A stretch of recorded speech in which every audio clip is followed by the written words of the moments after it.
Saya mau menyimpulkan saja. Sebenarnya simpel karena Pak Wakil Presiden Gibran kan pasangannya Pak Prabowo. Masyarakat tahu bahwa Pak Jokowi punya peran, terutama anaknya adalah Wakil Presiden yang memang kita seluruh warga Indonesia mendukung gitu. Sedangkan Partai Demokrat ini kan bagian daripada koalisi.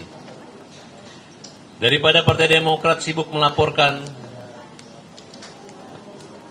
ya karena dia merasa baper gitu, menurut saya lebih baik dia buktikan dengan membela pemerintahan ini dengan cara-cara meluruskan gitu.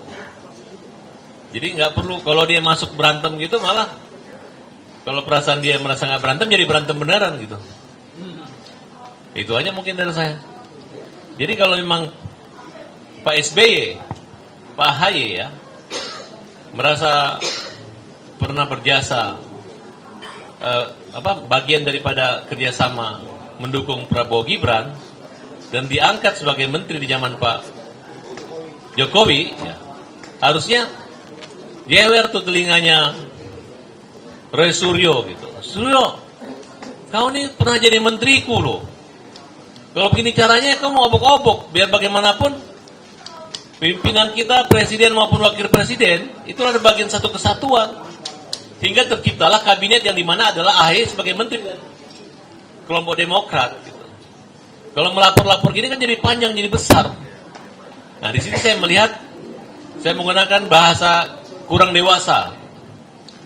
Nah, kan tidak ada salahnya juga. Kalau artinya membela Pak Jokowi sama membela ayah wakil presiden. Ya kalau dulu masa lalu Pak Jokowi misalnya bagian daripada PDIP dan mereka bermasalah dengan Demokrat, ya harusnya sudah selesai. Karena bagian itu adalah yang mengantar Partai Demokrat maupun wakil menteri, kan kira-kira seperti itu. Nah jadi di samping kita akan terus membela, ya, meluruskan, kita masyarakat harus tahu bahwa ini arahnya jadi yang berantem kita gitu. Bisa-bisa ini jadi masalah besar yang menurut saya sangat mengganggu. Justru awalnya dia ingin mengklarifikasi tidak menyerang Pak Jokowi, ini adalah serangan gitu. Ya tinggal lihat aja, bisa menang gak lawan kita. Setuju, semangat ya semua. Itu aja menurut saya. Jadi harus semangat terus dan perlu kedewasaan gitu. Jadi kalau memang Pak AHY nanti mau ikut bersaing dengan Bang Gibran, ya gimana? Artinya kedewasaan itu penting gitu.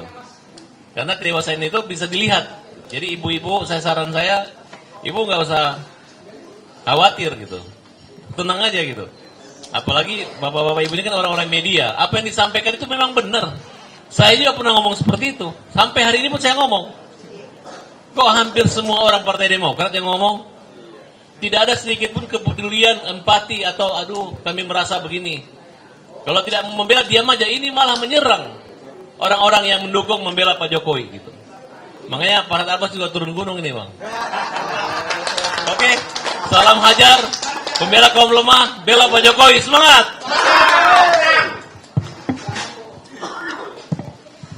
Oke, terakhir dari petisi.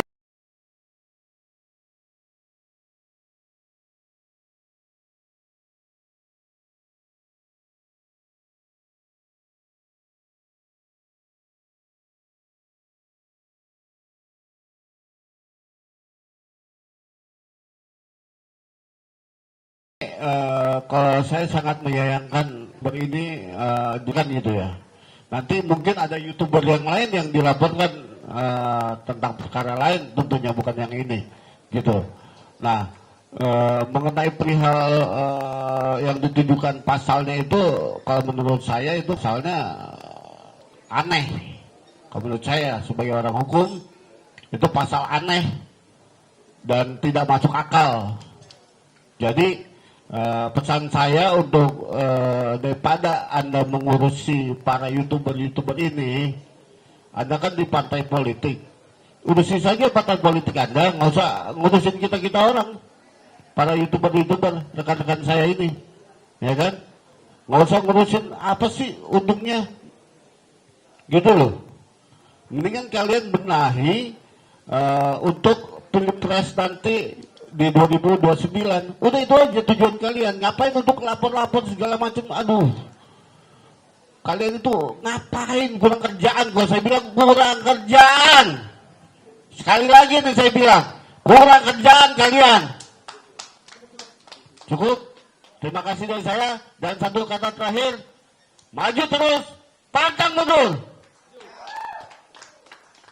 Ya, terima kasih teman-teman semua dan juga aliansi relawan Prabowo Gibran Jokowi dan teman-teman YouTuber, podcaster yang hadir pada hari ini, sore ini.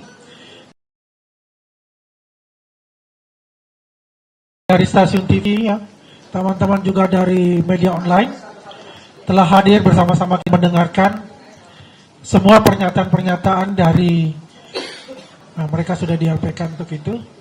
Dan kami berharap bahwasanya apa yang telah diungkapkan oleh teman-teman kita ini bisa menjadi suatu perbandingan informasi gitu. Dan saya berharap bahwasanya masalah ini tidak berlanjut ya dan bisa diselesaikan secara kekeluargaan untuk itu. Baik, sebelum kami akhiri, saya atas nama seluruh teman-teman di sini mengucapkan terima kasih banyak dan kita terus keep in touch dan terus menggelorakan dan mengamplifikasi kebenaran dan bukan pembenaran. Terima kasih dari saya, mohon maaf apabila ada kata-kata yang salah, karena saya sebagai manusia biasa dan teman-teman juga sebagai manusia biasa, pasti ada hilaf dan salahnya. Terima kasih. Wabillahi taufiq wal hidayah. Wassalamualaikum warahmatullahi wabarakatuh.